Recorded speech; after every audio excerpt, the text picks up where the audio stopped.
If you're new to Christopher Nolan movies, the first thing you need to do is buckle up because it's going to be a long ride.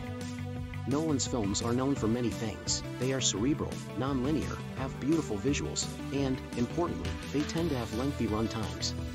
Interstellar is 169 minutes long, The Dark Knight Rises is 164 minutes long, but his new movie, Oppenheimer, takes the cake at a whopping 180 minutes long. And it's not just the run times that are extensive. Nolan is also known for the time it takes to make his movies. According to Screen Rant, he took nearly a decade to make the 2010 film Inception after delivering his first pitch. It's no wonder why Robert Downey Jr., part of the star-studded Oppenheimer cast, poked fun at the director's reputation in a recent joint interview for Wired.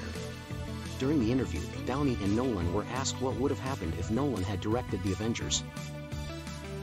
Downey played Tony Stark, alias Iron Man, in the Marvel series and 3 standalone Iron Man films. If Christopher Nolan had directed the Avengers, we'd still be shooting it, Downey said jokingly, causing Nolan to laugh.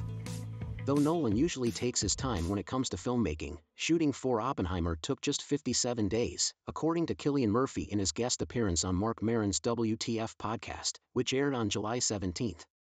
Nevertheless, before Downey's joke, Nolan called the question of his involvement in the Marvel Cinematic Universe a multiverse conundrum.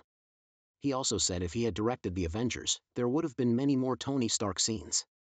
Having worked with you on Oppenheimer, there'd probably be a lot too much of Tony Stark, you'd be running away with the movie a little bit, Nolan said. Earlier this week, the director said casting Downey as Iron Man was one of the greatest casting decisions in the history of movies. On Thursday's Happy Sad Confused podcast episode, Nolan praised Iron Man director Jon Favreau for picking Downey as the lead. When Favreau had the insight to cast him as Iron Man, it's one of the greatest casting decisions in the history of movies, Nolan told interviewer and entertainment journalist Josh Horowitz, who runs the podcast. You look at what that did and where that went with everything. I think that was Jon just knowing what an incredible actor, what an incredible potential that was from Downey, he added. Subscribe to our channel for the latest updates on upcoming movies and exclusive behind-the-scenes content.